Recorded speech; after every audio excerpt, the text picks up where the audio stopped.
Très heureuse de vous retrouver, mesdames et messieurs. C'est dimanche pour la rétrospective de la semaine. Aujourd'hui, je reçois Manda Katako, qui est secrétaire national à la CCU. Très heureuse de vous recevoir, monsieur Katako. Bonsoir, merci de m'avoir invité.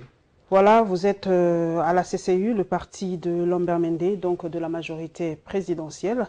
Dommage, chers téléspectateurs, je n'ai pas fait l'alternance. La semaine passée, c'était la majorité présidentielle. Aujourd'hui, c'est encore la majorité présidentielle. Mais voilà, actualité oblige. Alors, Mandak Katako, j'espère que je vais bien le prononcer. Comment ça va la CCU? Ben, la CCU se porte très bien. Nous sommes dans le rythme du dialogue. Les différents cadres mobilisent sur terrain la population par rapport au dialogue et nous sommes focalisés sur ça. Vous savez bien que les jeunes se plaignent de ne pas avoir une grande place dans ce dialogue. Les femmes d'ailleurs, parce que je sais que les femmes aussi se plaignent que leur quota n'est pas très respecté. Les 30% d'ailleurs, déjà dans le comité préparatoire, ce n'était pas respecté du tout. Alors, quelle est la place aujourd'hui des jeunes dans ce dialogue? Quel est votre apport, vous, en tant que jeune, dans ce dialogue? Bon, en tout cas, au niveau de la CCU, nous avons des jeunes qui sont représentés, qui sont au dialogue. Les femmes sont représentées, elles sont au dialogue. Alors, il faut voir au niveau des différents partis politiques. Bon, les femmes doivent manifester aussi ces besoins-là, cette intention, parce que les 30% ont été déjà accordés. Il faut qu'elles s'activent par rapport à cela. En tout cas, au niveau de la CCU, les jeunes sont au dialogue et les femmes aussi. Nous prenons donc le premier dossier, mesdames et messieurs, le lancement du travaux de ce dialogue. Comme vous le savez, cette semaine, c'est ouvert le dialogue qui va, sans nul doute, jeter les jalons pour avoir la paix en République démocratique du Congo, pour éviter le chaos. Selon une certaine opinion, nous allons parler de la réaction de Vital Kamerhe, qui est, comme vous le savez, officiellement co-médiateur dans ce dialogue. Et évidemment, notre rédaction qui réfléchit à chaque fois, lors de grands enjeux de l'heure, sur ce dialogue.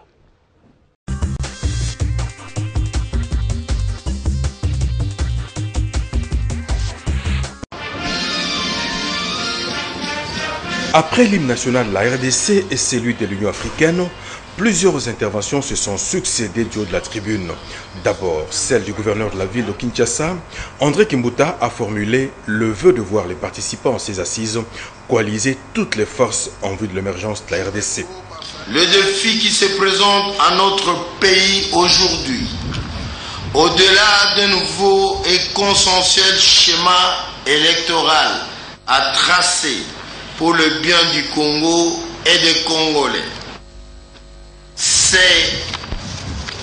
d'incarner l'esprit de paix, de l'unité, de la cohésion, de la fraternité du peuple congolais, afin qu'au terme de ce forum, toutes les forces et tous les efforts de la nation se coalisent pour l'émergence économique et sociale à l'horizon 2030.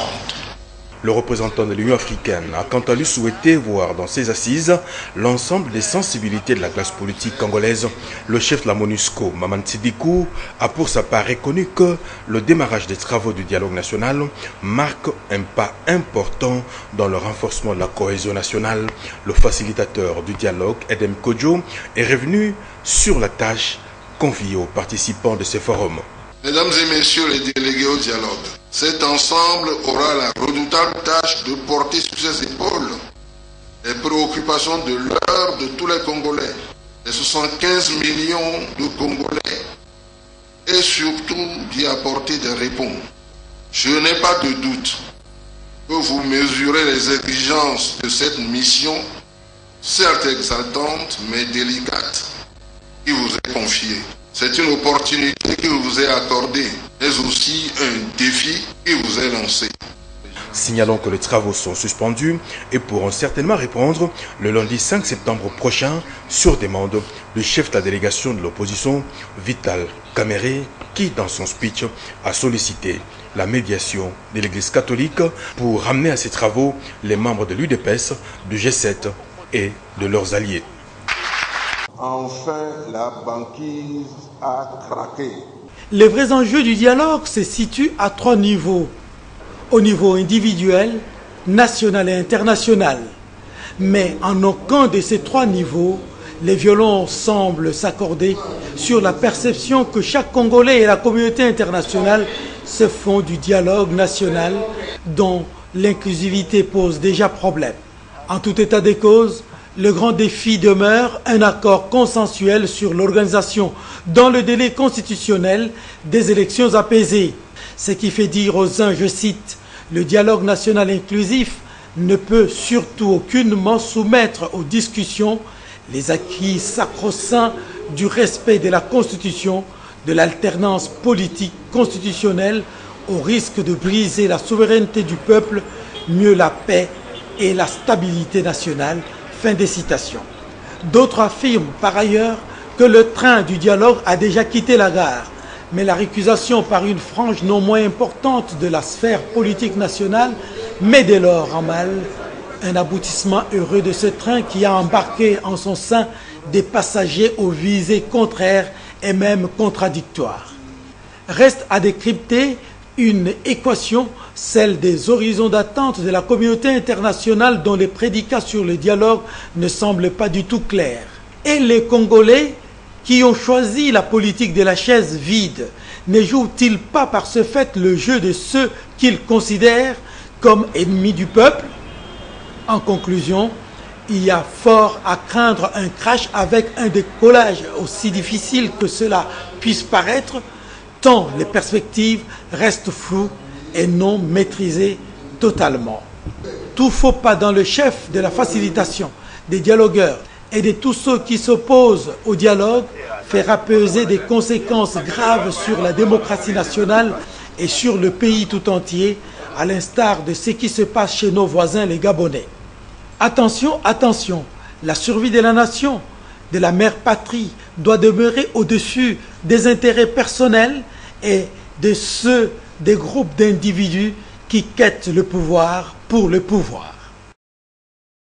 Et je m'engage personnellement avec les amis de l'opposition. Nous allons solliciter l'appui de l'Église catholique et peut-être la communauté internationale pour aller rencontrer les amis des G7.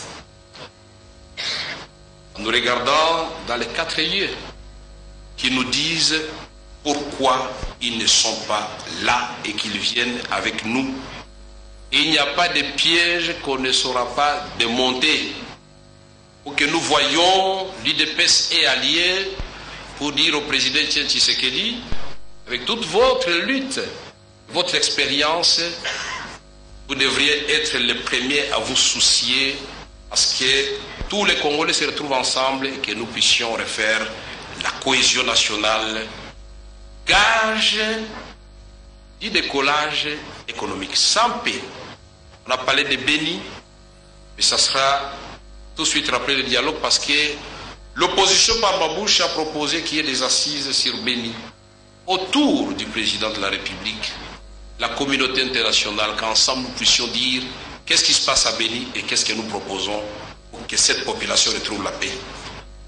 Personnellement, j'ai lancé un appel au président de la République qu'il puisse, s'il veut, recevoir et lui montrer les chemins les plus courts pour que ce dialogue se termine dans quelques jours. Il s'agit d'élaborer le calendrier. Je sais que nos amis peuvent avoir des difficultés. Nous sommes des délégués plénipotentiels. Mon ami Mauvalet aussi et les autres, et Jean-Claude Massaou, je vois tout le monde ici que je connais.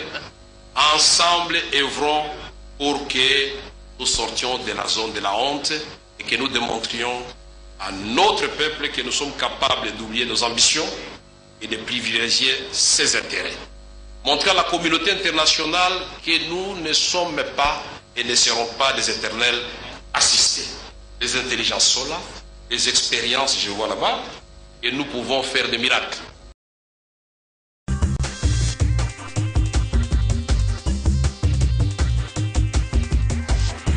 Manda Katako, Vital Kamerhe a parlé.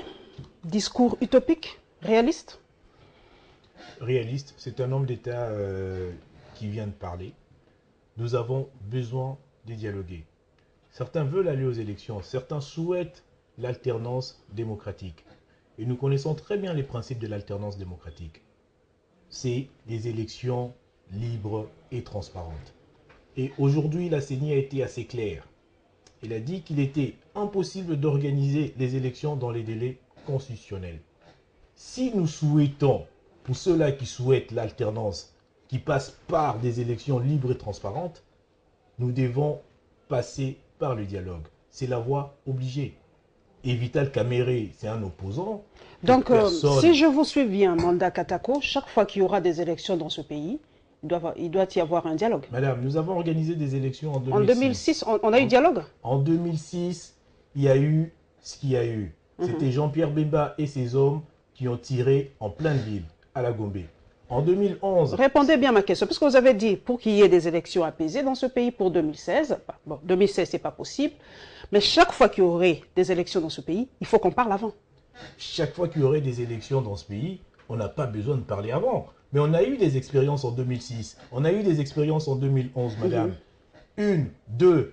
Faut-il encore qu'il y ait des morts pour qu'on comprenne? Quelles leçons avez-vous tirées de ces élections de 2006 et de 2011? Les élections de 2006, 2011. Le perdant, c'était un mauvais perdant.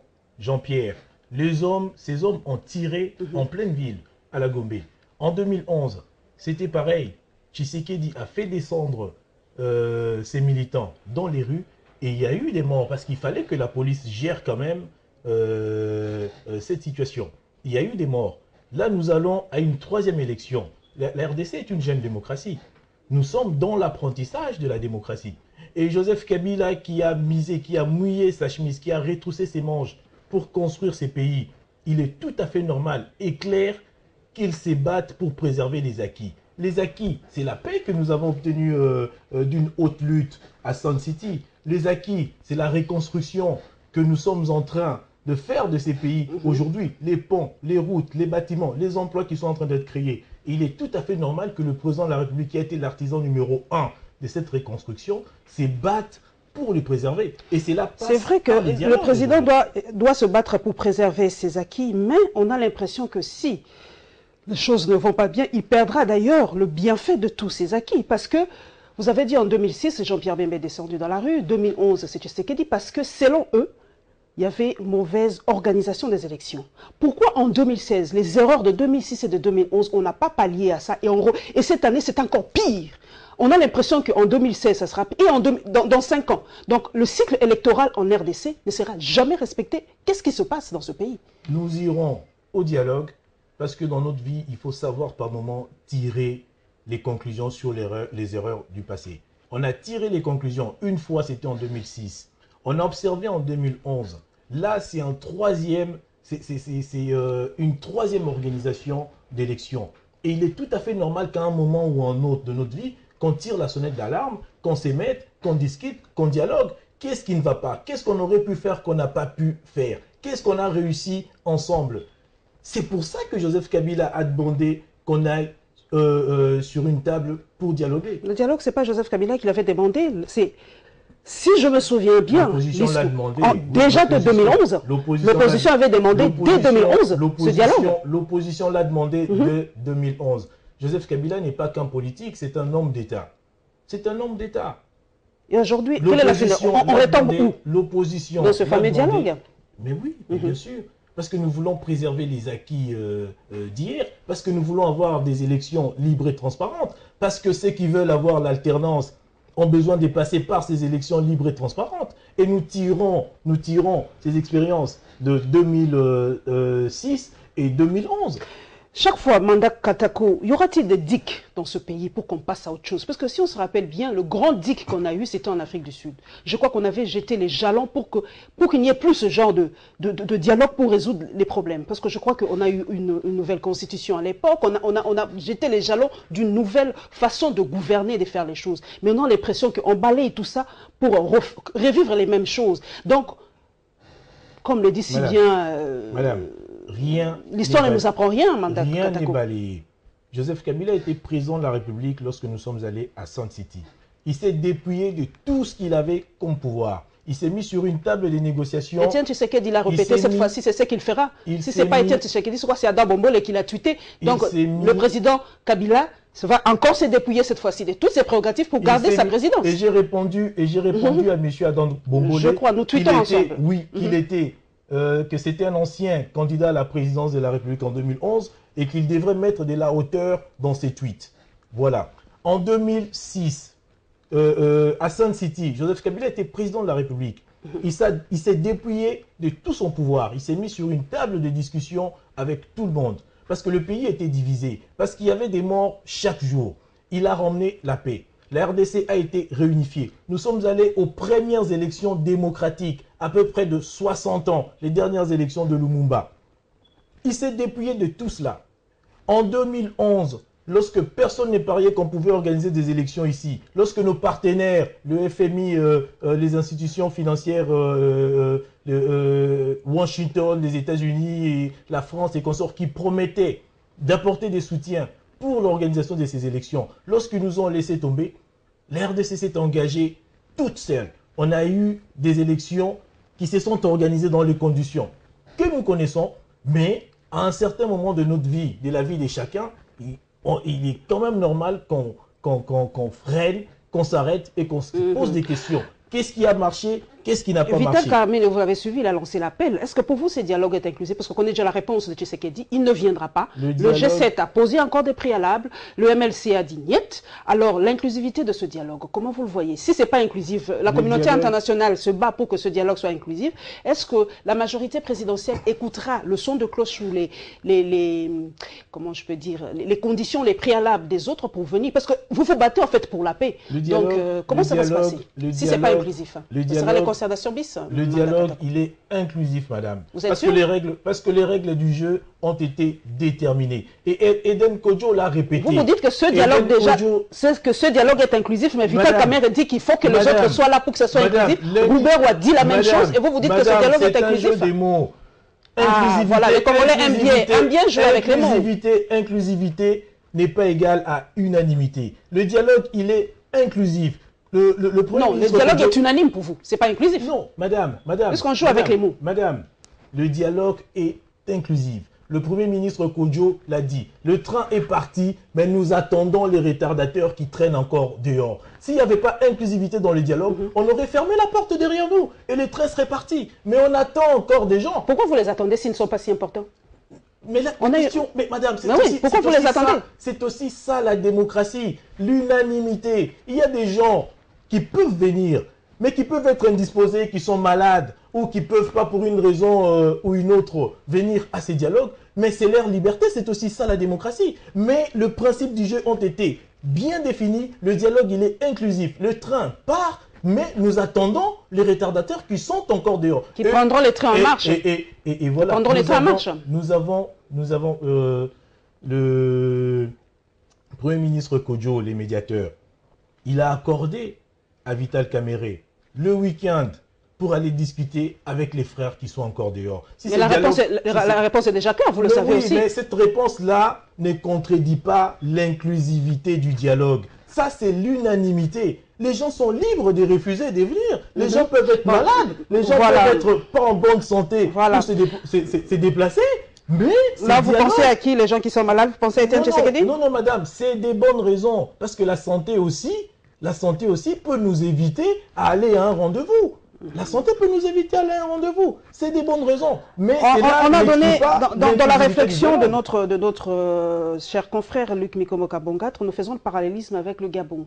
Je vous pose la question, vous en tant que jeune, est-ce que les élections sont vraiment quelque chose de bon pour l'Afrique, surtout centrale francophone? Parce que moi, je me disais qu'au Gabon, vu la politique gabonaise, je me suis dit avec la préparation des élections au Gabon que ça allait être, ça va passer comme un couteau dans le beurre. Mais aujourd'hui, vous voyez comment ça se passe au Gabon. Alors, est-ce que les élections sont vraiment quelque chose de bon pour l'Afrique? Parce qu'on commence à se poser réellement la question si on doit faire fi des élections d'Afrique. Voilà, moi, je suis très heureux de cette question. Parce que là, c'est une occasion pour moi de saluer les caractères visionnaires de Joseph Kabila. Les élections ne sont pas synonymes d'une paix. Après, parce qu'on a des mauvais perdants qui appellent à un soulèvement, qui appellent à la résistance. Parce que c'est pas clair, parce que s'ils ne sont pas contents, s'ils ne sont pas satisfaits des résultats, par exemple. Madame, si le président Bongo était passé par un dialogue défini, on définit les grandes lignes, avant, on signe des engagements, ça serait autrement. Et c'est ce que Joseph Kabila propose aujourd'hui. Nous passons par un dialogue où les gens s'engagent à avoir des élections libres, transparentes, démocratiques et accepter les résultats de ces élections pour éviter les chaos après. Vital Kamerhe l'a dit. Nous allons poursuivre pour gagner le temps. Après les chaos, mais d'autres... Pourquoi vous parlez de chaos? Mais qu'est-ce qui se passe au Gabon aujourd'hui? Mais c'est les chaos. C'est les chaos, mais ils vont aller dialoguer. Donc vous préférez... La CENI ne fait pas son travail, ne fait pas bien son travail, vous dialoguez... La CENI, c'est l'organe technique habilité à organiser les élections. Et la CENI doit avoir les moyens nécessaires pour organiser ces élections. Que le gouvernement il y a des options politiques. Le gouvernement n'a pas donné et qui n'est pas sanctionné. Il y a des options politiques, madame.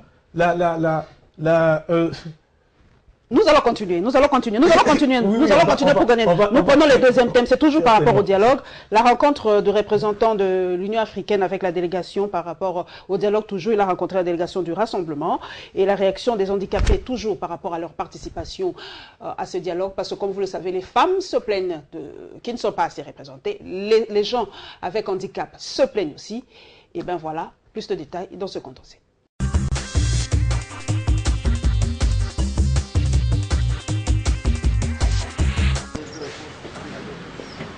L'organisation du dialogue politique en RDC, la question fait couler encre et salive au sein de la classe politique congolaise. À huis clos, le représentant de l'Union africaine en RDC a échangé durant 1h30 avec une délégation du Rassemblement de l'opposition sous la médiation du numéro 1 de la MONUSCO, Maman Sidikou. À l'issue de pourparlers, le représentant de l'Union africaine a vanté les mérites du facilitateur Edem Kodjo, délégué par son institution pour faciliter la tenue du dialogue en RDC. Le représentant de l'Union africaine a également demandé à la délégation du Rassemblement de l'opposition, qui a récusé les facilitateurs Edem Kodjo, de lui faire confiance et de participer à ce grand forum, notamment au dialogue, en vue de résoudre la crise politique que traverse le pays.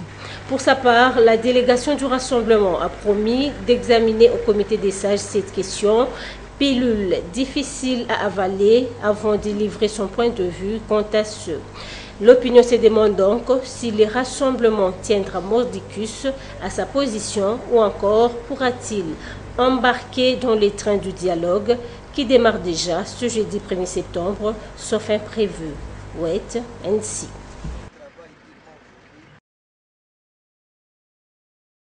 Nous, personnes handicapées de la ville de Kinshasa, en collaboration avec nos frères et sœurs, personnes handicapées de province, toutes catégories confondues, réunies au sein de l'ONG Voix du handicapé pour les droits de l'homme, constatons avec regret la non-prise en compte des personnes handicapées dans la feuille de route du comité préparatoire du dialogue politique national inclusif, qui n'a fait allusion à l'intégration de femmes et de jeunes sur la liste des composants du dialogue politique national et inclusif. Ceci est un signe d'exclusion et de marginalisation, alors que ce dialogue se veut inclusif pour permettre à tous les Congolais et Congolaises de s'exprimer par rapport aux problèmes qui touchent notre pays pour l'organisation des élections apaisées. Nous, personnes handicapées, demandons à la facilitation du dialogue politique national inclusif et au groupe de soutien à la facilitation ce qui suit. Premier point, que la facilitation accepte la participation de nos 5 délégués qui ont été choisis par leurs pairs suivant les critères ci-après.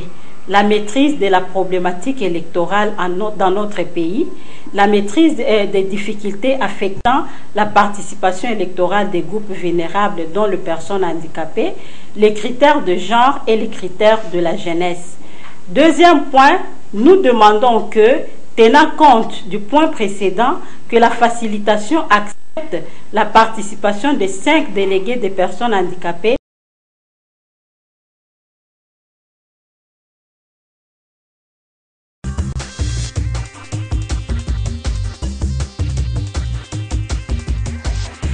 Nous revenons à vous, Mandak Katako, secrétaire national à la CCU. C'est vrai que vous nous dites que la CENI est l'organe technique habilité à organiser les élections, mais la CENI a failli aussi, parce que normalement, les élections doivent se tenir en 5 ans. Et nous devons dialoguer, comme vous le dites, pour éviter le chaos. Vital Kamerhe a dit, soit on dialogue avant ou après le chaos. Alors, la place ou la responsabilité des gens dans ce pays, c'est la sanction qui manque, l'impunité. À qui la responsabilité de cette situation aujourd'hui, Mandak Katako? Madame, j'ai suivi certainement comme vous le président de la CENI plusieurs fois sur les chaînes du pays et même sur les chaînes étrangères. Il a présenté sur le plan technique les différentes séquences pour arriver à l'organisation des élections. Et il a présenté le timing. Par rapport à cela, il a demandé aux politiciens de se réunir rapidement pour lever des options. Et après cette levée d'options... Mais qui devait... Vous parlez quand même à cette population qui nous écoute. Qui devait donner l'argent à la CENI pour qu'il y ait tout ça? Mais madame... À part le gouvernement... Madame, l'autorité budgétaire, c'est qui? C'est l'Assemblée nationale qui devait donner? Ou le gouvernement? L'autorité budgétaire. Bon, L'Assemblée nationale est l'autorité budgétaire. Mais c'était prévu, selon certains députés que je reçois sur InfoSec, l'argent était bien et bien prévu pour ces élections. Quand on a prévu un budget, on contrôle son exécution et on pose des questions après. Pourquoi les budgets n'ont pas été décaissés et comment cela a été On a posé la question à Matata, mais Matata n'a jamais été sanctionné. Pourquoi par rapport à cette question, il y a impunité? On ne sanctionne personne par rapport aux élections. Je n'ai vu aucun député, majorité opposition confondue, interpeller l'exécutif. Oh, si ça a été fait, Mandak. Vous ne l'avez pas vu, mais c'était fait. Mais la question est posée, c'est la responsabilité. On n'est pas là pour citer les noms, mais ça a été fait. On peut parler même de Denis Sessinga qui a parlé de ça. Il l'a fait à l'Assemblée nationale. Suivez l'Assemblée nationale, il l'a fait. Cette question a été posée par rapport à Matata. Mais la question, c'est la responsabilité. À chaque fois, il y aura des raisons pour ne pas tenir des élections en dehors 5 ans prévues par la Constitution. Donc, avant les élections, nous dialoguons, nous prévoyons, et on va marcher comme ça à chaque fois. Non, on va pas marcher. Nous sommes une jeune démocratie, madame. C'est la raison. C'est la deuxième fois, c'est la troisième fois qu'on va organiser des élections depuis plus de 60 ans. Mais cela devait aller en s'améliorant, pas en régressant. Il faut voir nos expériences personnelles, nos expériences de vie, nos expériences personnelles. Lorsqu'on fait des erreurs, on travaille pour s'améliorer à l'avenir. On est à notre troisième organisation d'élections. On s'est mis sur une table, la feuille de route du dialogue, elle est claire. Les élections et la sécurité du pays. Parce qu'on ne peut pas organiser les élections sans la sécurité du pays. Mettons-nous sur une table, discutons. Qu'est-ce qui a marché, qu'est-ce qui n'a pas marché? Qu'est-ce qu'on aurait pu faire et qu'on peut faire aujourd'hui? C'est tout ce que Joseph Kabila a demandé. Et la feuille de route du dialogue est claire. Tout à fait. Mais nous savons comment se terminent les dialogues. Ce n'est pas la première fois qu'on a eu des dialogues dans ce pays, des concertations. On sait comment ça se termine à un gouvernement après. Est-ce que les gens ne se battent pas, bec et ongle, pour entrer dans ce fameux dialogue, pour ressortir ministre, pour ressortir vice-ministre? Je ne suis pas venu ici pour mon ambition personnelle. Je suis venu ici pour le Congo. Et ça, je l'ai dit, nous devons voir par rapport à nos expériences personnelles. On peut, à un certain moment de notre vie, avoir levé certaines options, mais par expérience, on s'est dit ça ne marche pas. Il y a une certaine opinion qui pense qu'on ne doit pas donner les perdièmes par rapport à ce dialogue. Vous pensez aussi que c'est une bonne chose? Mais moi, pas de perdièmes, pas d'argent. Mais moi, j'ai suivi le président de l'ADT, José Makila, lors d'un point de presse. Il a dit que le perdième, que tout ce qu'ils avaient reçu pendant les journées, les travaux du comité préparatoire, c'était 280 $, par jour. Et vous voyez un gouverneur, quelqu'un de la trempe de José Makila, quelqu'un de la trempe de Lambert Mende, quelqu'un de la trempe de Néhémie, qui a 280 $ par jour. Est-ce que ça signifie quelque chose? Ça veut dire c'est la bouffe. Lambert Mende est beaucoup plus congolais qu'un Congolais lambda qui ne gagne même pas 100 $ par jour. Madame, c'est la bouffe, le repas et l'eau de la journée. Mais s'il n'est pas n'importe quel Congolais, il peut le sortir de sa poche. Et ça fonctionne, madame. Vous avez cité des noms de gens qui sont, entre guillemets, frités, ils peuvent le sortir de leur poche. Madame, les gens travaillent. Madame, les gens travaillent, ils ont un salaire. Et là, c'est une question, lorsqu'on accueille les gens, on organise leur accueil. On est en train de parler du pays, c'est quelque chose de normal. Partout au monde, alors, ça s'est fait. La RDC, c'est pas une exception. La RDC, ça serait la RDC n'est pas n'importe quel pays. On a un problème d'argent. Pourquoi ne pas prendre ces 280 $, mettre de côté et faire autre chose? C'est parce que nous avons un problème d'argent que les dépenses sont limitées à 280 $ comme José Makila l'avait dit. Ça se passe partout au monde comme ça. Vous ne demandez pas aux gens de vous produire un travail sérieux si on ne met pas ces gens dans des conditions minimalistes, déjà minimales. Ces gens-là ne peuvent pas se sacrifier pour l'amour du pays? Non, pas du tout. Madame, les gens travaillent, ils ont un salaire. Ce n'est pas des détourneurs, c'est des gens qui ont un salaire avec des dépenses bien précises. Avec des dépenses bien précises. Vous êtes une femme, vous avez des enfants et vous savez comment vous avez cadré vos dépenses à vous. Non, par rapport au dialogue. Ces gens ne peuvent pas se sacrifier pour l'intérêt du pays. Parce que c'est une certaine opinion qui pense que les gens aussi se battent pour venir au dialogue par rapport au père Diem. Personne ne peut se battre pour avoir 280 $ par jour. Vous en êtes sûr? Vous êtes sûr, madame? Vous êtes un Congolais extraordinaire. Madame, vous êtes un Congolais extraordinaire. Madame, le Congolais, le peuple, délègue son pouvoir à des élus. Et ces élus engagent la population. Et vous voyez un élu qui vient se battre pour 280 $ par jour. Parce que le peuple a délégué son pouvoir à un élu. Et cet élu se retrouve devant une table de négociation. Parler du pays. Dialoguer pour les pays. Et vous voyez cet homme se battre pour 280 $ par jour. Franchement, non. C'est que vous vivez peut-être sur une autre planète. Alors, par rapport aux handicapés, ils se plaignent par rapport à leur participation. Est-ce que vous ne voulez pas qu'on met aussi de fois trop les gens vivant avec handicap un peu de côté quand il y a des grandes messes comme ça? Ils se sont toujours exclus. Et pourtant, ce sont des Congolais qui apportent quand même leur pierre à l'édifice qu'est cette nation. Non, je suis tout à fait d'accord avec vous. J'ai suivi avec attention la déclaration des madames. Et je pense que c'est ça la voie à suivre. Et si elle est passée à la télé, elle a organisé un point de presse pour interpeller les autorités, la facilitation, c'est parce qu'elle sait qu'il y a une certaine une ouverture et qu'on est dans un état de droit, de démocratie et qu'il faut interpeller les concernés. Et je pense qu'elle a fait le choix de la bonne voie. Nous restons toujours dans le dialogue parce que l'émission, comme je l'ai dit, d'ici décembre, ça sera vraiment éminemment politique. La présence de Sassou Nguesso ici. Est-ce que le Congolais, on a vraiment besoin tout le temps que les étrangers viennent pour nous mettre ensemble? Madame.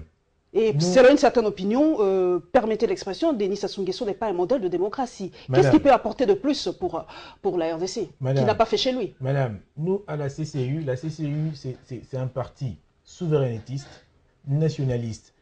Et je le sais. Oui. Et nous, on avait émis des réserves quant à ce.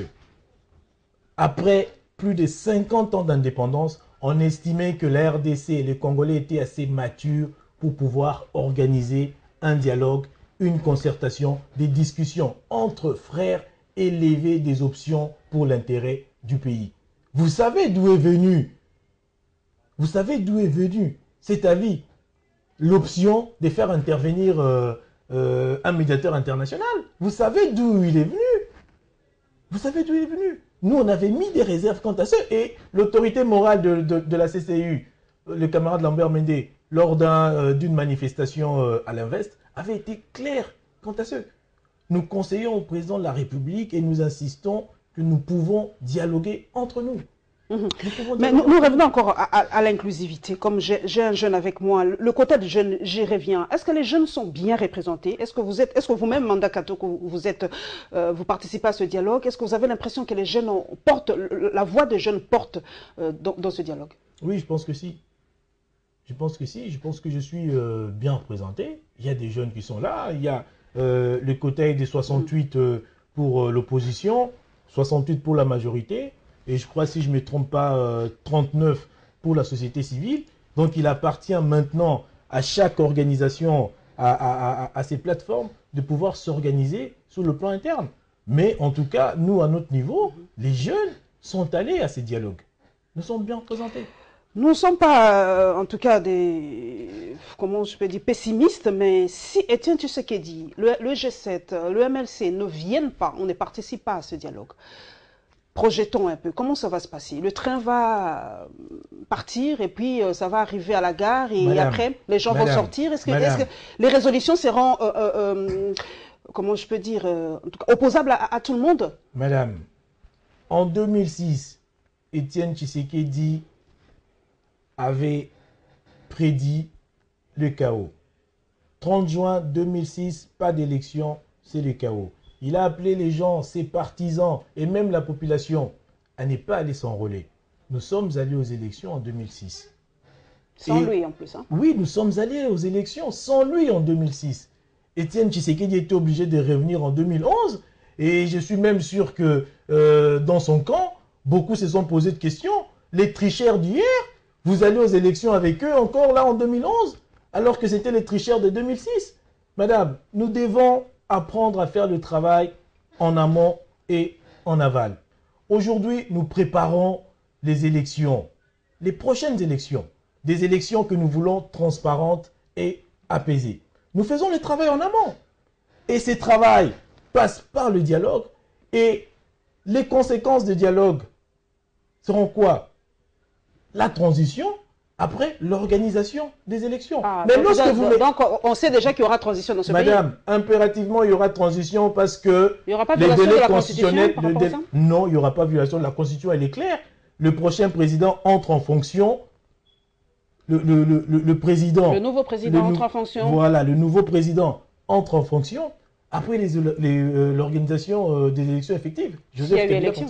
Oui, mais... S'il y a eu élection, s'il n'y a pas eu élection, il y avait juridique. Mais c'est pour ça que nous allons au dialogue. Pour baliser tout ça. Impérativement, madame, sans aucun doute. Sans paraphraser la Miss RDC qui a dit que les Blancs sont plus intelligents que le Noir. Madame, donc on se pose la question, si les Noirs respectent... Si nous ne respectons pas nos propres textes, nos propres lois, nos propres traités. Madame, j'ai été à l'école avec des Blancs. J'ai des amis qui sont aujourd'hui très bien placés en France, au Sénat et tout ça, avec qui j'ai étudié. Et ils étaient derrière moi. Donc, dire que les Blancs sont plus intelligents mais par rapport au respect des textes et de nos propres textes, pourquoi nous ne respectons pas cette constitution que nous avons nous-mêmes choisie lors du référendum? Madame, nous sommes dans l'apprentissage démocratique. Jusqu'à quand nous allons apprendre? C'est la troisième fois qu'on organise des élections. Donc, il y a un timing. Jusqu'au 10e, on apprendra toujours. Mais la France, ça fait combien d'élections? Combien de républiques? Quand il s'agit d'avoir raison, là, vous prenez l'exemple aux autres. Madame, ici, nous parlons, soyons un peu sérieux. Mais nous sommes très sérieux. Nous parlons de l'avenir. Pourquoi vous parlez de la France? La France respecte ses textes. Madame, nous parlons de l'avenir de plus de 70 millions d'âmes dans ce pays. Nous avons organisé des élections 2 fois. On a vu ce qui s'est passé, 2006, et vous pensez qu'en 2016, ça sera bien? 2006, 2011. C'est pour ça que nous sommes allés sur une table et il faut en discuter. Si vous ne travaillez pas, si vous ne travaillez pas, vous ne faites pas le travail en amont. Parce qu'il faut aller au dialogue, parce qu'il faut discuter sur l'avenir, sur la suite des élections. Vous êtes sûr qu'après ce dialogue, Manda Katako, oui, je vous écoute bien, mes régisseurs, mais nous sommes en plein. L'émission est tellement passionnante. Si lors de ce dialogue, il y aura des résolutions, sans nul doute. Vous êtes sûr, Manda Katako, la main sur le cœur, que les prochaines élections en RDC seront apaisées, démocratiques et transparentes? Je suis sûr, la main sur le cœur, que les prochaines élections seront apaisées, démocratiques et transparentes. Parce que c'est une question d'expérience aussi. On ne peut pas régner sa parole 3 fois. Une fois on renie, une deuxième, mais une troisième fois. Non, ça devient gênant. Le peuple vous a écouté. Nous poursuivons par rapport à l'interdiction du meeting et la déclaration de l'envol. Plus de détails dans ce condensé.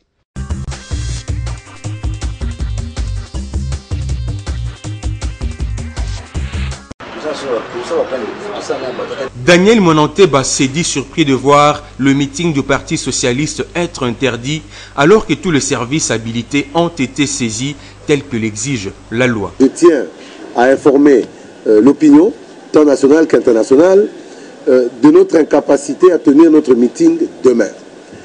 Quelle n'a été notre surprise au jour d'aujourd'hui de nous voir signifier par la commune de Limete et son bourgmestre ainsi que ses services de leur incapacité à nous donner l'espace. Nous prions de nous organiser pour que ce meeting ait lieu ailleurs. Il nous a été signifié clairement que si cet espace nous était donné, il pourrait y avoir des répercussions négatives sur leur travail au niveau de la commune. Il déplore les conséquences causées par une telle mesure annoncée la veille du meeting. Daniel Monanteba parle d'une attitude antidémocratique. Après les investissements lourds qui ont été consentis par le parti, l'affichage de banderoles, la distribution de tracts et tout le reste, location des podiums, de la sonorisation, sans compter l'investissement en termes de communication médiatique, grande est mon amertume. Ainsi, le premier secrétaire national du Parti socialiste n'attend pas reculer d'un seul pas, a-t-il rappelé, pour faire respecter la démocratie. Ce genre de méthode ne nous découragera pas. Le Parti socialiste continuera à se battre avec ses moyens et ses armes jusqu'à ce que les droits des Congolais soient enfin respectés. Daniel Monanteba dit réserver la primeur de son message aux militantes et militants du Parti socialiste lors d'un autre meeting en projection.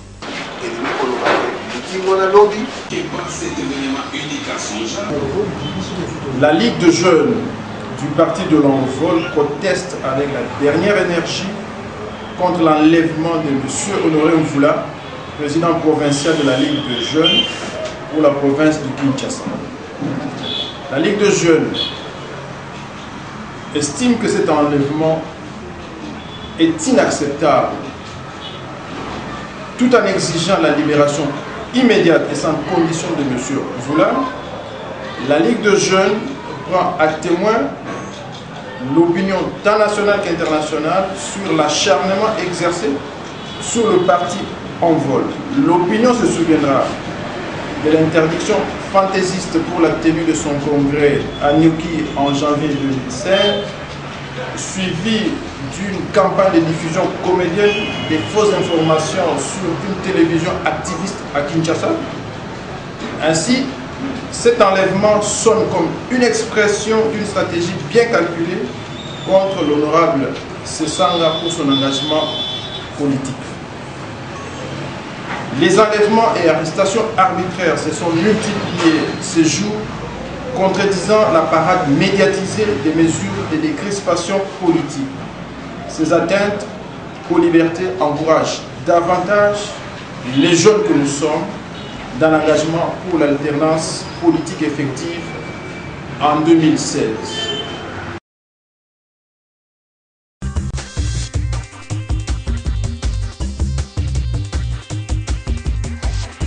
C'est vrai que Manda Katako, il y a une certaine opinion qui dit que nous, en RDC, nous sommes assez démocratiques, nous parlons librement, nous ne sommes pas le Gabon, on ne pouvait pas faire des émissions comme ça, nous ne sommes pas le Rwanda, mais comparaison n'est pas raison, c'est la RDC, nous avons choisi la démocratie, donc il y a des impératifs pour cette démocratie. Oui, alors les gens se plaignent aujourd'hui qu'il y a restriction de cette démocratie.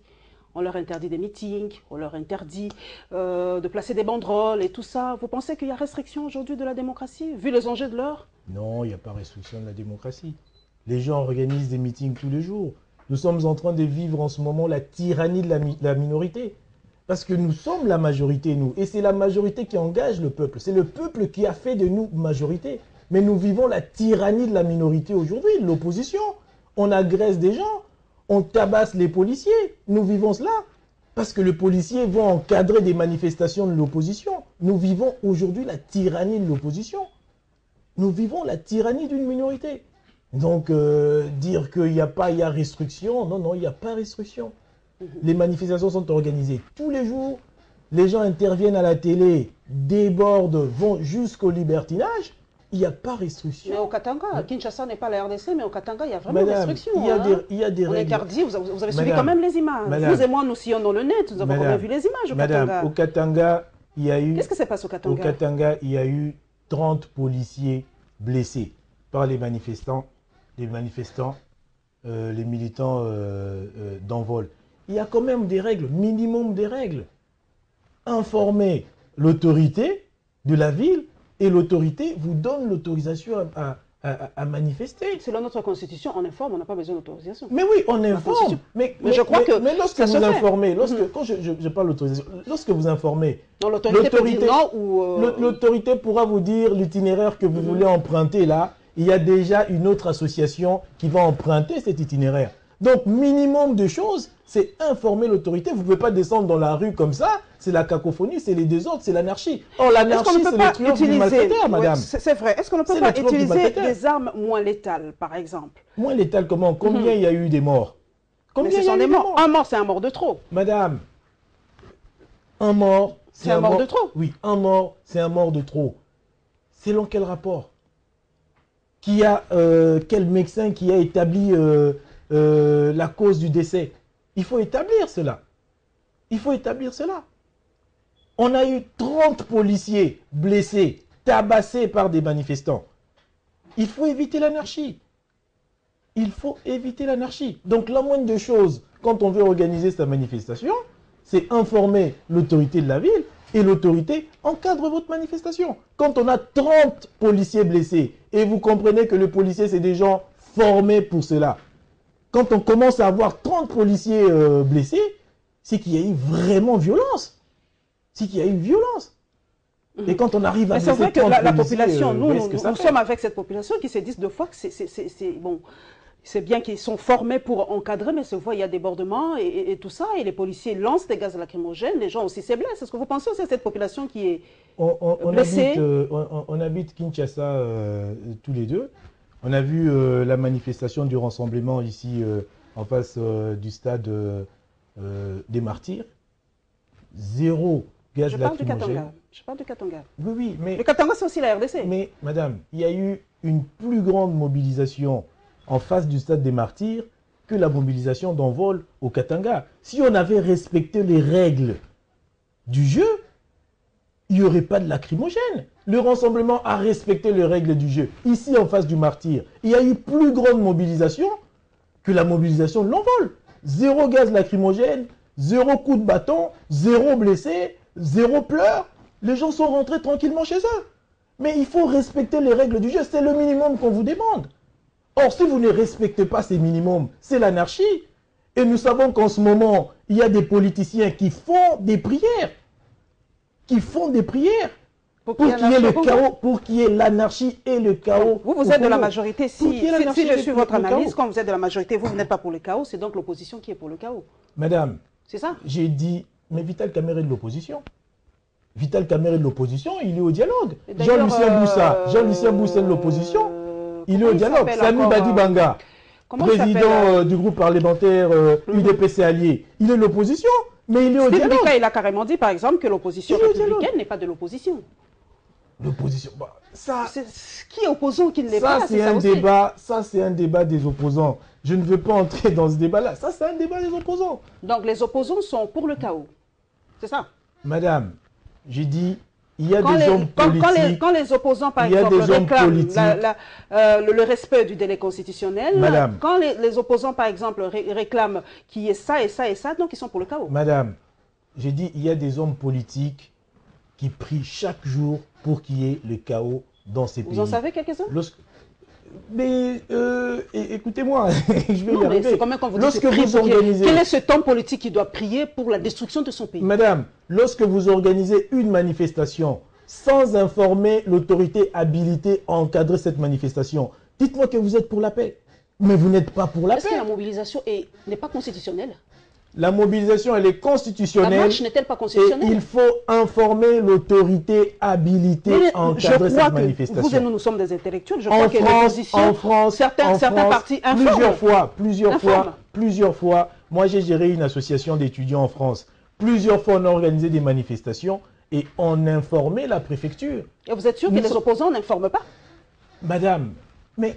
On dirait bien, parce que deux fois, parce qu'ils sont pour le chaos, il faut bien qu'on dise à cette population, deux fois, ils n'informent pas, il faut à leur tête. Aujourd'hui, les opposants ou les politiques sont devenus spécialistes des réseaux sociaux. Lorsqu'ils informent, ils capturent la lettre d'information et c'est tweeté. Et puis, on tweet la réponse de l'autorité.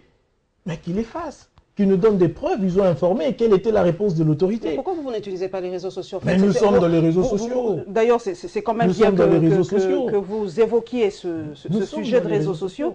Est-ce que pour vous, les réseaux sociaux, c'est vraiment le canal pour faire passer l'information aujourd'hui, ou c'est un canal de désinformation, selon vous? Madame, je vais vous dire une chose. Aujourd'hui, une information qui passe à la télé, à la radio, donc les grands médias, les médias traditionnels, les médias des masses, finit par se retrouver sur les réseaux sociaux. Une émission, là nous sommes en train de passer là sur Congo Web, mais le lundi, ça sera dans les réseaux sociaux. Donc, une personne qui a raté une émission est sûre de la retrouver dans les réseaux sociaux. Donc, il faut gérer. Il y a la désinformation, il y a l'information, mais il faut être dans la gestion de cela.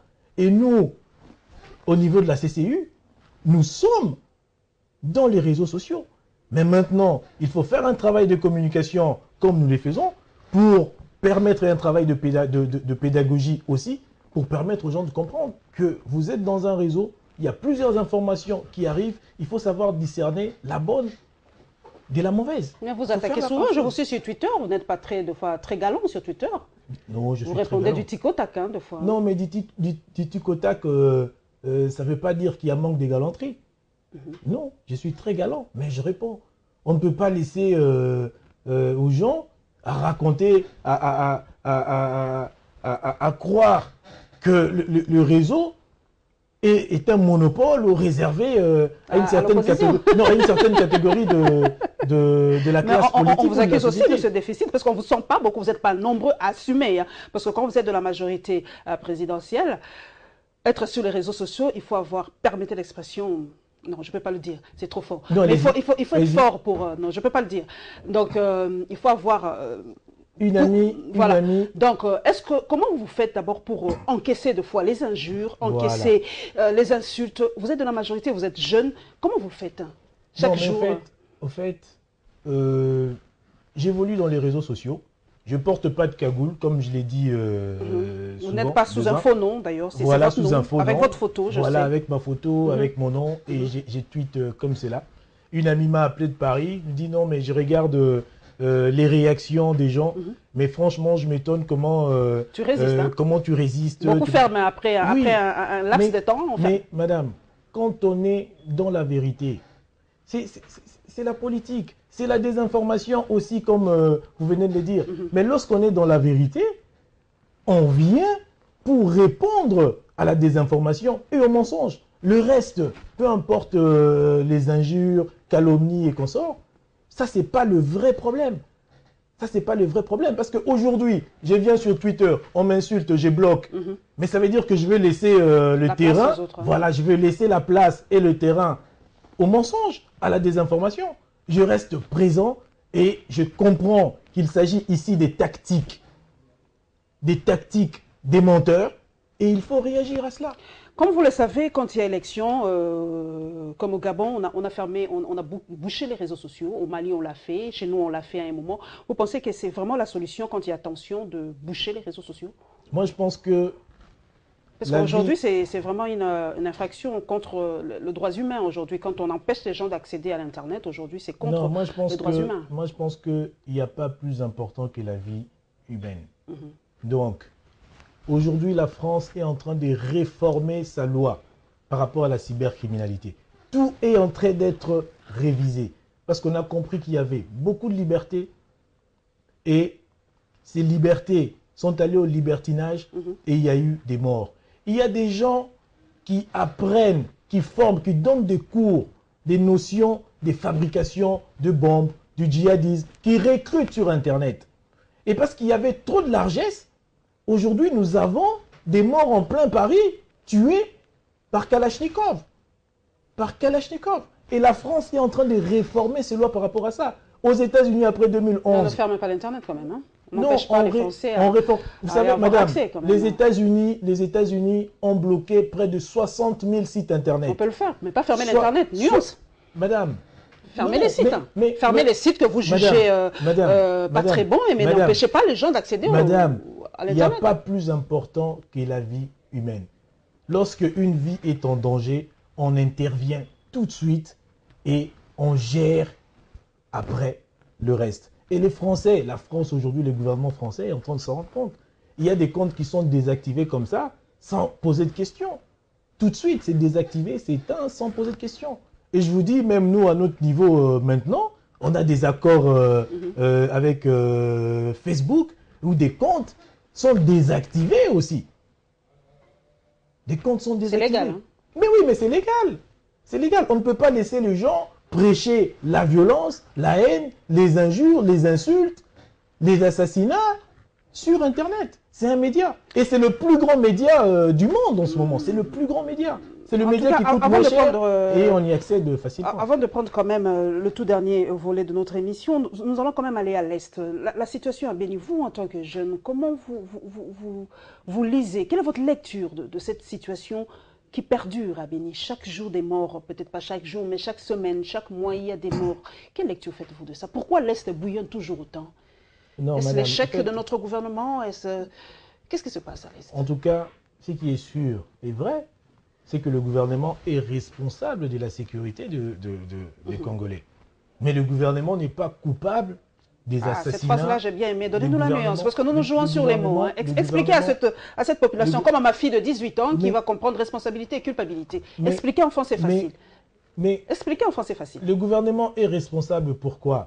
Parce que le gouvernement a été mandaté par les Congolais. Les gens se sont privés d'une partie de leur liberté.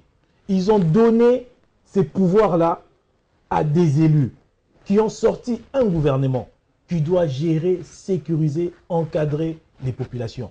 Ça, c'est la responsabilité du gouvernement. Mais la culpabilité, elle vient de quoi? Quand le gouvernement laisse faire les terroristes, quand le gouvernement arme les terroristes, quand le gouvernement complote contre ses propres populations, là vient la culpabilité. Mais le gouvernement congolais est responsable de la sécurité des citoyens congolais et il n'est pas coupable de cela. Le président de la République est descendu lui-même à l'Est. Le premier ministre Matata est descendu à l'Est. Il a été hué, certains voulaient en faire un problème. Comme s'il était. Un problème. Comme si. Vous croyez? C'est la réaction tout à fait normale d'un homme qui se sent pas sécurisé du tout. Même Lambert Mende l'a dit, c'est tout à fait compréhensible. C'est tout à fait normal. Le Premier ministre n'était pas allé là-bas pour se faire applaudir ou prendre un bain de foule. Il est allé rencontrer des gens qui ont perdu les membres de leur famille et c'était une réaction tout à fait normale. On a pris les problèmes à bras le corps. Le président de la République a passé plusieurs semaines à l'Est parce qu'il fallait trouver des solutions à ces problèmes. Aujourd'hui, pratiquement, l'état-major est déplacé à l'Est parce qu'on veut trouver des solutions à ces problèmes, on veut le régler. Mais aux États-Unis, les États-Unis ont déployé des centaines de milliards ou des dollars pour la sécurité de l'Amérique. Mais cela n'a pas empêché des attentats terroristes. Vous avez mis mais les États-Unis font leurs élections tous les 4 ans. Madame, quand vous voulez comparer aussi le comparable. Madame, le 11 septembre, le Pentagone a été vidé de ses fonctionnaires. Le Pentagone a été vidé de ses fonctionnaires. Des mauvais exemples, vous prenez les États-Unis. Prenez aussi les bons exemples. Les États-Unis organisent leurs élections tous les 4 ans. Le président américain a été obligé de prendre Air Force One pour on le sait tout ça. Quand vous prenez le mauvais exemple, et moi je vous répète, prenez aussi les bons exemples. Les États-Unis organisent leurs élections tous les 4 ans. C'est des grands frères. C'est des grands frères. Ils ont commencé la démocratie avant nous et nous sommes sur les pas. Nous sommes sur les pas. Nous l'espérons sur les pas. Et l'expérience va nous aider à y arriver. Nous y arriverons. Espérons. Nous y arriverons. Nous allons terminer par le volet social, mesdames et messieurs. Le constat pour la vente de fournitures scolaires. Comme vous le savez, la rentrée, c'est déjà ce lundi. Évidemment, comme vous le savez aussi, cette semaine, le chef de l'État a inauguré le MS Gungu. Et évidemment, un autre petit couac, un autre petit souci, mais quand même les autorités ont pris ça aussi, comme le dit si bien Manda Katako, à bras-le-corps. Et bien, comme vous le savez, il y a une certaine rumeur qui parle de école morte le lundi, mais notre autorité a donné son point de vue. Les parents ont réagi, plus de condensé dans cet élément.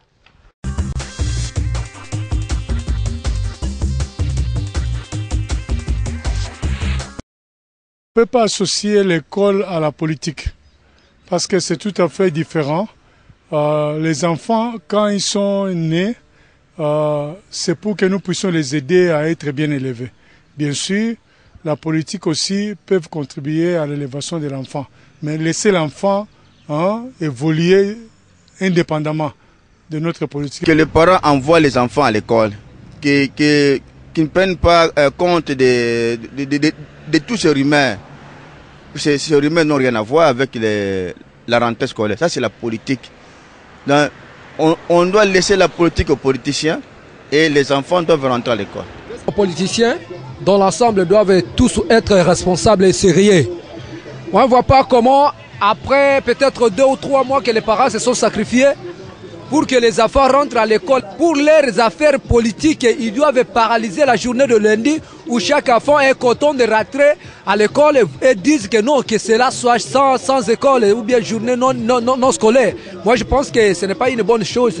Ils doivent réfléchir. Ils ont leurs problèmes qu'ils sont incapables de régler. Qu'ils laissent l'école, les élèves vaguer, étudier calmement la rentrée, que la rentrée se fasse calmement, sans problème. Est-ce que ma politique est talibiso na bana biso et talibiso te wana talibango moko bana biso il faut ba que classe bana biso il faut batanga po bango le ba comme un niveau wana ba politicien bat les gars na ba bande école ngo ba comme politicien le quoi bango batanga e classe ya biso pe il faut batanga ba comme pe politicien le ko la bango. Vous devez savoir que nous avons déjà payé, avancé certains frais. Donc les politiciens ne doivent pas prendre tout un État en otage. La population est libre, la population aspire à un avenir meilleur. Nous avons besoin de la paix. Il ne faut pas qu'ils aillent jusqu'à compromettre, entraver l'avenir de nos enfants à travers des villes mortes, des journées sans école. Moi je pense que c'est inadmissible. S'ils ont des revendications à faire, il y a les dialogues. On appelle tout le monde au dialogue. Qu'ils aillent, comment dirais-je, soumettre leur cas là où il y a les politiques. Nous ne sommes pas des politiciens. Nous allons envoyer nos enfants à l'école le lundi.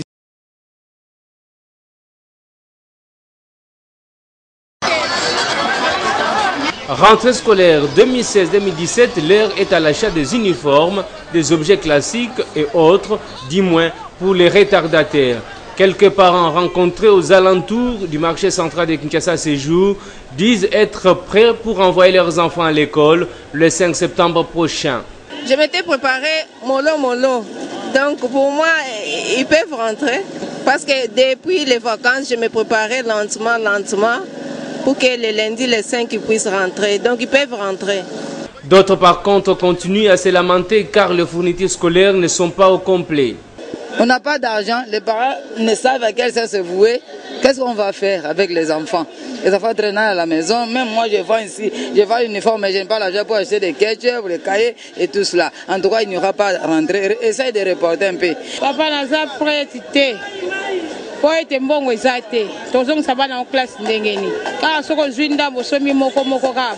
La rentrée scolaire constitue chaque année un véritable casse-tête pour les parents. La plupart espèrent en l'amélioration du social. 4 temps forts ont marqué cette cérémonie de lancement du MS Gungu qui vient d'être réhabilité par le personnel du Chani Metal. D'abord, le mot de bienvenue du gouverneur de la ville, André Kimbuta, a circonscrit le cadre de cette manifestation à laquelle ont pris part les personnalités politiques, diplomatiques et tant d'autres. Pour le numéro 1 de la capitale congolaise, le MS Gungu remis en circulation va certes contribuer au désenclavement d'une partie du territoire national. Le MS Gungu va contribuer à désenclaver une bonne partie du territoire national en facilitant le trafic entre notre chère capitale et les provinces de Maïdombe, du Kwilu, du Kassai, Chouapa, Mongala, Sud-Ubangi et j'en passe. S'en sont suivis d'autres allocutions, d'abord du DG de la SCTP, Kimbembe Mazunga, puis du ministre du Transport et Voies de Communication, Justin Kalumba. Ensuite est venu le moment tant entendu, celui de la coupure du ruban symbolique par le chef de l'État.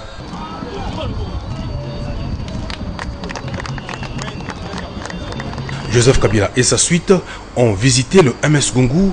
Ces navires, long de 146 mètres, est doté d'une dernière technologie qui permet une navigation sûre, même dans l'obscurité. La cérémonie s'est clôturée par une randonnée réservée uniquement à quelques personnalités.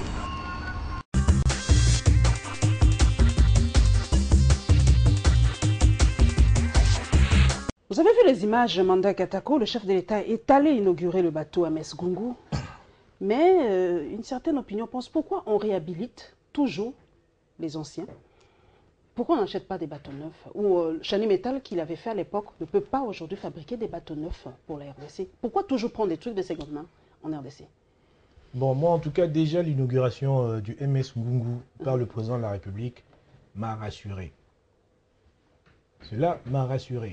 Parce qu'au-delà de toutes les questions politiques, dialogue, élection, partira, partira pas, Joseph Kabila est resté droit dans ses bottes en train de matérialiser ses différents projets. Les projets pour lesquels il avait été pas à ma question. élu. J'y arrive. Déjà ça me rassure. Alors, réhabiliter ou acheter du neuf,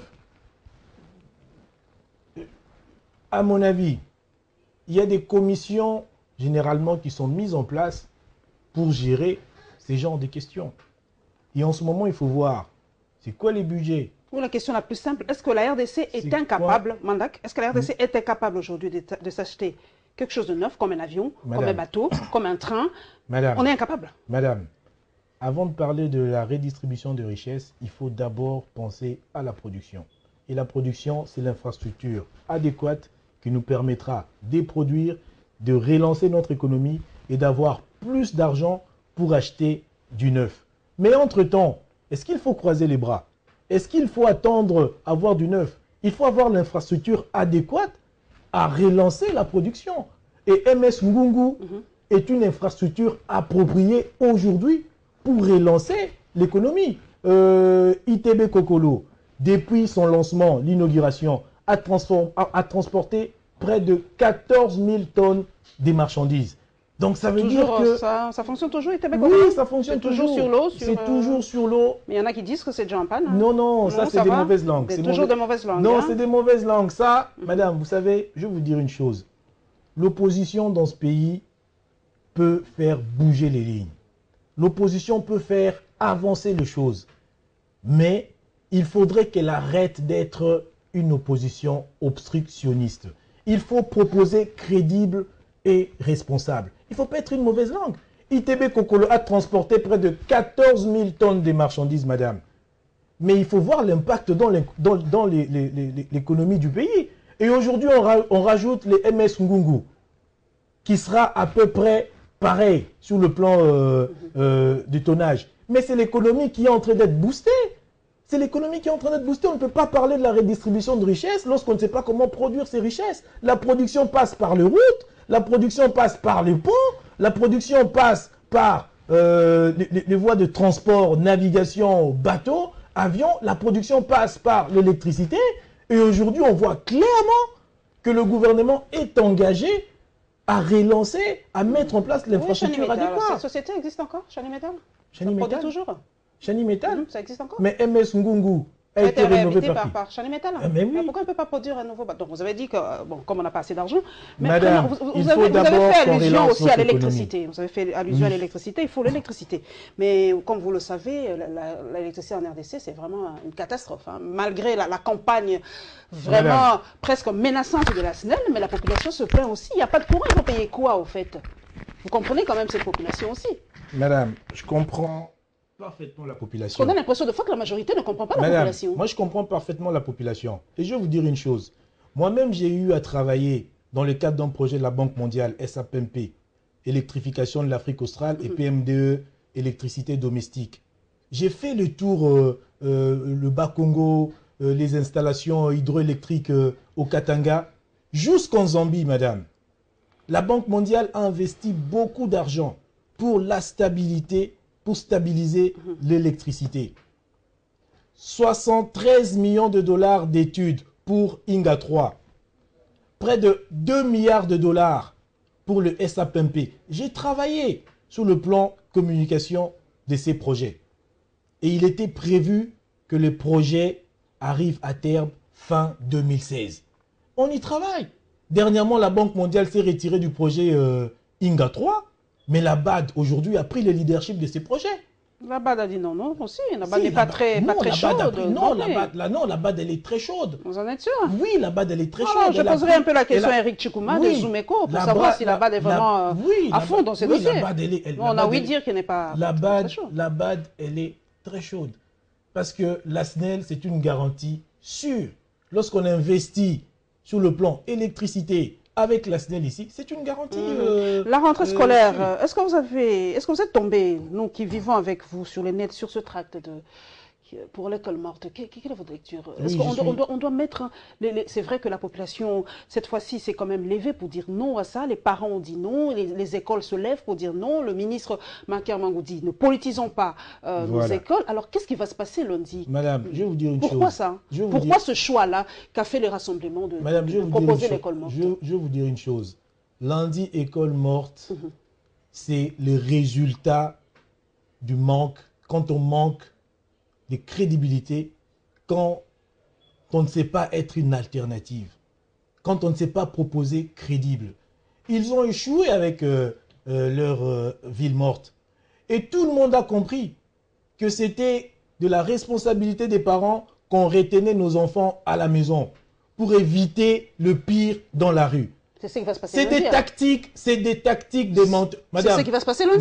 Madame, c'est des tactiques des menteurs. Comme les villes mortes ont échoué et on a compris que les élèves, ils n'allaient pas à l'école parce que les parents retenaient leurs enfants à la maison pour éviter le pire dehors, on s'est rabat à l'école morte. Ce n'est plus une ville morte parce que tout le monde sort, les gens travaillent, les gens vont chercher de l'argent. Maintenant, il faut s'en prendre aux enfants alors que nous travaillons pour la gratuité d'école pour ces enfants. Et on les prive d'aller à l'école. C'est pas normal. C'est vrai, la question a été posée. Est-ce que c'est gratuit? Alors que nous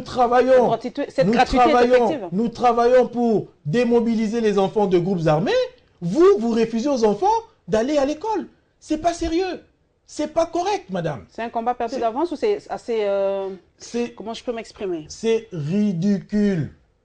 C'est ridicule. Voilà l'opposition qui est en face. C'est ridicule. Quand on empêche aux enfants, les enfants sont là pour être chouchoutés. Les enfants sont là pour être encadrés. Les enfants sont là pour être soutenus pour que demain, après leurs études, ils fassent la politique s'ils veulent ou autre chose. Mais on ne peut pas entraîner les enfants dans la politique avec nous maintenant. C'est ridicule, c'est honteux. C'est pour vous, c'est de la surenchère politique tout simplement? Madame, pour moi, c'est ridicule. C'est ridicule. On ne peut pas entraîner les enfants dans la politique. On se bat pour la gratuité d'école parce qu'il y a on se bat pour ça parce qu'il y a autant de jours à respecter dans l'enseignement. Donc priver à un enfant un seul jour d'enseignement, c'est lui porter préjudice. Et là, c'est des parents qui sont en train de faire ça, qui ont des enfants, des filles, des garçons, et ils privent l'école aux enfants des autres. Parce que finalement, on sait où ça se passe les études de leurs gosses. C'est ridicule, c'est ridicule. Et je comprends pourquoi aujourd'hui la population se désolidarise de ces gens. Première ville morte, deuxième ville morte, échec, finalement on s'en prend aux gosses. C'est pas normal. Nous allons terminer, nous revenons pour vraiment clôturer le dialogue. Quelle chance donnez-vous à ce dialogue sans la présence de grands ténors? Je pèse bien mes mots, parce que Vital Kamerhe, elle a dit qu'il faut que tout le monde vienne pour qu'il y ait vraiment inclusivité dans ce dialogue. Madame. Quelle chance donnez-vous à ce dialogue? Madame, c'est un souhait que tout le monde vienne au dialogue. Mais nous savons qu'il n'y aura pas unanimité parce que chacun est dans son agenda. Il y a des partis politiques qui ont été achetés, qui aujourd'hui servent des intérêts de certaines personnes à l'extérieur, qui refusent de se présenter devant des juridictions ou des juges ici dans leur pays. Et ces partis ont des ambitions. Ils ont des projets, des agendas cachés. Ils ne viendront pas au dialogue. La majorité n'a pas d'agenda caché. Hein. Madame, vous êtes des saints. Madame, vous êtes vraiment saints. Nous avons adhéré au projet de feuille de route du dialogue, les élections et la sécurité. Si on avait des agendas cachés, on aurait déjà commencé à compliquer la tâche à Eden Kodjo. Parce qu'on peut le faire. Parce qu'on dit d'ailleurs qu'il est sous votre poche, Eden Kodjo. Vous avez suivi qu'Etienne Tshisekedi, qui a dit qu'il est kabiliste, qui travaille pour le président de la République. C'est faux? Ça, c'est le schéma d'un responsable politique victime d'une offre publique d'achat. Son parti a été racheté. Au PA? Oui. Mais c'est trop fort quand même, oui, ça. madame. Est-ce que vous avez des preuves? Vous aimez bien accuser les autres, vous demandez des preuves. Est-ce que vous avez des preuves? Ne marchons pas nos mots, nous parlons devant des Congolais intelligents. Donc vous êtes sûr que l'IDPS a été acheté par Moïse Katumbi, puisque c'est de lui qu'il s'agit. Droit dans les yeux, je regarde le Congolais. Lorsque vous souhaitez de toute votre force le dialogue. Vous prenez le problème à bras le corps. Vous allez dans différentes discussions. Vous envoyez des délégués. Vous mettez votre machine en branle pour convaincre vos partenaires de l'opposition. Et quelques temps après, vous vous dédiez de tout cela. Ça veut dire quoi? Si ces préalables ne sont pas respectés, la posée de conditions qui ne sont pas respectées, par exemple la libération des prisonniers politiques, par exemple. Madame, nous sommes dans une démocratie, et dans une démocratie, il n'y a pas de prisonniers politiques. Ah, en RDC, il n'y a pas de prisonniers politiques. Non, il n'y a pas de prisonniers. Quand le ministre du Sud parle de la décrispation politique, les Philippines, les Lucha qui ont été sortis ne sont pas de prisonniers politiques. On les avait arrêtés pourquoi? C'était contre des bandits. Madame, la décrispation n'a rien à voir avec prisonniers politiques. Wow. On a réouvert des chaînes. On a réouvert des chaînes. J'apprends beaucoup avec vous. On a réouvert des chaînes. Non, on a réouvert. Donc vous me dites que les Lucha, les Filimbi sont des bandits. Madame. Sont des terroristes. Madame, je vais vous dire une chose. On peut être un homme politique et commettre des infractions qui vous conduisent à la prison. Mais au nom de la paix, au nom de la paix, nous avons eu 1+4. C'était quelque chose de formidable, qui n'a jamais été fait dans le monde, au nom de la paix.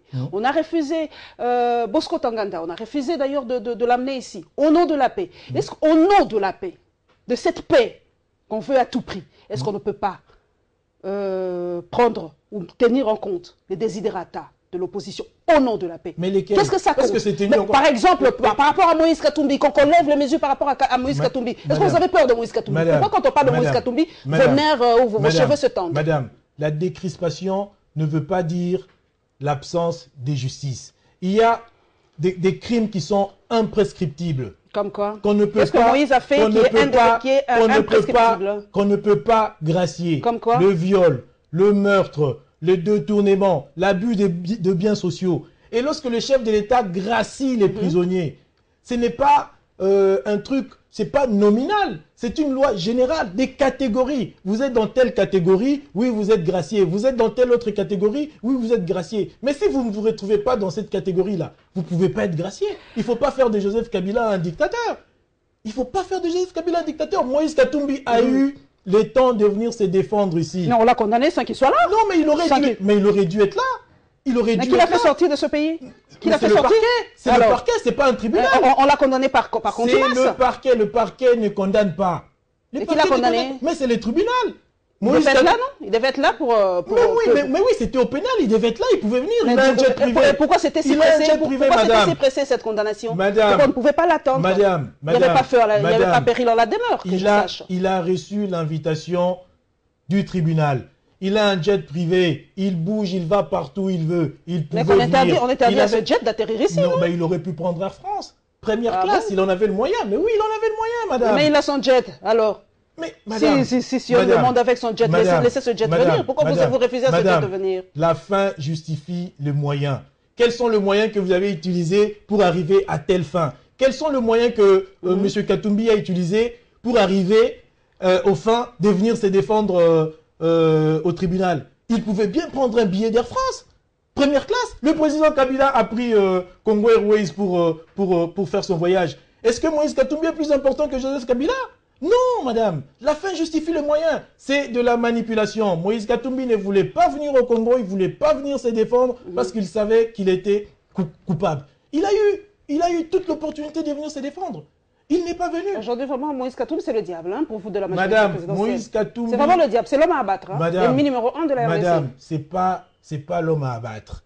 On a l'impression. C'est une question de justice. Ne politisons pas une question. Mais si on ouvrait quand même cette histoire de justice à tout le monde, c'est vrai qu'on se focalise un peu trop sur Moïse Katumbi. Est-ce qu'on ne peut pas lancer cette OPA aussi à d'autres? Vraiment, bon, quand je dis OPA, c'est peut-être j'ai mal formulé, mais on peut lancer quand même cette opération à d'autres politiques ou voir un peu comment ils se sont enrichis là. Parce que quand on voit Moïse Katumbi, on dit bah ouais, mais on peut prendre aussi celui-là acheté, à bâtir un immeuble, on peut commencer par se poser la question où il a eu l'argent. Ils sont des milliers de criminels économiques dans ce pays.